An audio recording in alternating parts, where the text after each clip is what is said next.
He was the world's finest sled dog, but his owner gave him to a stranger. The stranger didn't know his worth. He brought the pup back the next day, said the little guy was too wild. He couldn't handle him. Jack looked at the dog, his headache returning. Angry, he locked him up. He even piled stones around the doghouse. Let's see you get out of that. When Jack took the sled team out for training, the dog became frantic with anxiety. He desperately wanted to follow, but the chain link fence blocked his path. He started digging like crazy. The other dogs nearby started copying him. His first attempt failed, so he started digging a second hole. One by one, the other dogs gave up, but he kept going. Finally, on his seventh hole, he managed to crawl out. Every escape, he found Jack, a natural-born leader. He always rallied the others. The team was soon in chaos because of him. Then a deer herd caught his eye. Without a thought, he charged. All the dogs gave chase. Jack's commands were useless. The dog just ran, wild and free. Too short, the grass blocked his view. He plunged into the river. Jack yelled for a left turn. The dog swerved just in time, but too sharply. Man and sled flipped into the water. That was the last straw for Jack. He locked the dog in the shed. At first, the pup thrashed in panic, but then he calmed and studied his surroundings. He spotted a gap in the vent, just big enough. He planned his escape. First, into the cabinet, then up the shelves, level by level, along the rafters to the roof. He pushed the vent open with his head. His little head popping out made Jack's wife laugh. He jumped down, agile as ever, and ran off to find Jack. After so many escapes, Jack made a hard choice. Against his wife's wishes, he sent him far away. The new owner locked him up. The house was nicer, but the dog just wanted to go home. He paced, anxious and restless. Then, suddenly, he stopped. He eyed the window, backed up, and soon, a man in the woods heard a familiar bark. It was that troublesome dog. The man couldn't understand it. How had Togo found him, miles away? Seeing Togo's bloody paws, his heart softened.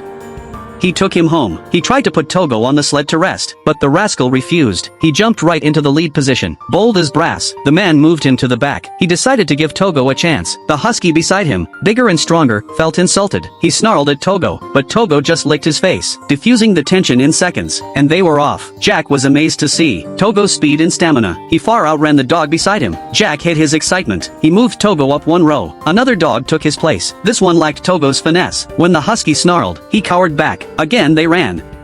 Jack's excitement grew. Togo excelled in this spot too, so he moved him up another row, and so it went, row after row. When the sled team returned, his wife saw Togo in the lead. All the other dogs were bigger, but not one challenged him. Togo had earned his place. His wife beamed with pride. Jack was overjoyed. From then on, Togo was a true sled dog. Champion teams paled beside them. Togo never let his owner down. In the town's sled dog races, they took first place, time and time again. 12 years passed in the blink of an eye. They thought this peaceful life would last forever, but then, diphtheria broke out in the town. Dozens of children were infected. 5 had already died. To make matters worse, the town was hit by the worst blizzard in a century. No planes or trains could get through, and the life-saving serum was over 400 miles away. Everyone pinned their hopes on the sled teams. Without a doubt, Jack's team was the best choice, but Togo was now 12 years old. This journey could kill him. His wife pleaded with Jack not to take him, but Jack knew one thing for sure. Without Togo, this mission was doomed to fail. His wife knew she couldn't stop him. They said their goodbyes. Inside, she wept. This might be the last time she ever saw them. Time was critical, so Jack set off. The townsfolk were up early. They lined the streets to see Jack off. They were the parents of the sick children, and this sled team was their last hope. Facing the unknown blizzard, Jack geared up and led his team into the white. To save time, he decided to cut straight through the mountain. But going downhill, the team's speed picked up uncontrollably. Blinded by the stinging snow, Jack couldn't see the trail ahead at all. Luckily, Togo sensed the danger. He stopped the team just before they plunged over a cliff. But the other dogs weren't so lucky. Their momentum made it impossible to stop. Just as they were about to go over the edge, Jack leaped off the sled. He tried to anchor it with his ice axe. The sled stopped, a yard from the drop, but the axe could slip any second. Jack yelled for Togo to pull back. Togo carefully turned and climbed. He tried to pull the others up, but his teammates were frozen in panic and fear. None of them dared to move, but no matter how hard Togo tried, he couldn't pull the entire team up by himself. Seeing Togo was getting exhausted, at his owner's command, Togo mustered his strength for one more pull. Blood started seeping from his paws. Finally, the other dogs snapped out of it. Thanks to Togo's efforts, the sled was finally hauled back from the brink. 1 man and 11 dogs had survived the ordeal. Togo came over and licked Jack's face, as if to say, "Don't worry about me." That's when Jack noticed Togo had injured one of his front legs, but Togo didn't seem to care. In his heart, his owner's safety was everything. They reached a relay station just before dark. A kind woman was there. She cleaned and bandaged Togo's paw. After resting for the night, before dawn broke, Jack and his dogs were on the trail again. They'd lost some time earlier, so Jack decided to take a shortcut. That meant crossing the treacherous Norton Sound. The ice on the sound was thick and solid, but as the dogs raced across the ice, it suddenly began to crack and break apart around them. The booming cracks startled even Jack. The dogs were terrified. They huddled together, afraid afraid to move forward. Even Togo, always so brave and resilient, kept glancing back at his owner. Jack knew they couldn't stay like this, so he started cheering them on. Despite the ice constantly breaking, the dogs, spurred on, found their courage. They ran on, undaunted. Soon, their story was in the news. Everyone was talking about them. With so much public attention, and under pressure from the public, headquarters decided to dispatch 14 sled teams to help, to assist Jack with the serum. Communication was poor back then, so Jack, still on the trail, knew nothing about this. Exhausted and numbed by the cold, Jack could barely keep his eyes open. He relied on Togo to lead. They passed right by the relay team. The other mushers saw them, too late. The howling wind, combined with Jack's utter fatigue, meant he didn't hear the other man's shouts. Just as they started to turn, Togo seemed to hear something. The musher thought they'd missed each other, but then, he heard barking. A figure slowly emerged from the snow. At the last moment, Togo had sensed the relay team. Jack had successfully obtained the serum. Resting at a station, he gently stroked the exhausted Togo. A worker, seeing how hard the trip was on Togo, suggested leaving him there. He offered a younger dog to take his place. Hearing this, Jack instantly became furious. After all these years, Togo was the very heart and soul of Jack's team. After resting there for the night, Jack set out again. He knew that every moment counted. The sooner the serum arrived, the better. Watching Jack depart again, the relay musher felt a pang of sorrow. But then he saw Jack's team veer sharply to the right. They were heading back across the sound. The ice was much thinner now than on their first crossing. Even though the -60-degree cold had frozen it over a foot thick, the powerful gale force winds were causing the ice to crack constantly. The team was in constant danger of falling through. Togo led the team in a desperate dash across the ice, but soon, they found their path blocked. And to make things worse, Jack discovered his compass was broken. With only left and right as options, Jack had no idea which way to go. He had to rely entirely on Togo to find the way. Just then, Togo turned right, towards even more precarious ice. Finally, land was in sight, but a 10-yard gap of water separated them. How could one man and 10 dogs cross that? Jack grabbed a spike and anchored the sled. He tied a rope to Togo, and threw him towards the shore. Now, one dog had to pull the entire ice floe. Togo pulled with all his might. If at first you don't succeed, try again, and again. All the other dogs barked encouragement. Inch by inch, the ice floe moved closer. Now or never, Jack untied the rope. With a single command, every dog leaped across the gap. Togo was an absolute hero. At the next station, the woman wept as she stroked Togo. She said Togo was dying. The next morning, Jack wanted Togo to rest. He tried putting him on the sled. He tried again and again, but Togo was determined to stay at the front. He had to do his duty. Jack had no choice but to give in. With about 20 miles to go, Jack was completely spent. The snow, sharp as knives, blinded him completely. He told Togo the rest of the way was up to him. Finally, overwhelmed by the cold and exhaustion, Jack collapsed onto the sled, unconscious. Togo stayed on task. He led the team through the raging storm. Time passed. When Jack woke up, it was dark. He frantically called for Togo. All the dogs were down. He knelt by Togo. He called his name, worried and loving. "We can't stop here. We have to keep going." But Togo was too tired to even open his eyes. Was this the end? Just then, a light appeared behind Jack. It was the musher from the next relay station. Togo had completed the task Jack gave him. They were safe. The children would be safe. The serum was passed on from team to team. Finally, it arrived in the town. In the following days, many people came to Jack's home. They brought gifts to show their gratitude. Even the mayor came to pay his respects. But Jack couldn't bring himself to celebrate. Togo was fading fast, near death. Jack was filled with guilt. He just prayed Togo would get better. He, who never let dogs in the house, let Togo sleep in his own bed. After a few days of his wife's tender care, Togo began to recover. Jack got ready to go out. He didn't want Togo to work anymore. He left him at home. But just like when he was a puppy, Togo always found a way. Nothing could stop him from reaching Jack. Even with his injured leg, limping and struggling, he went. Hearing his wife call out, Jack turned.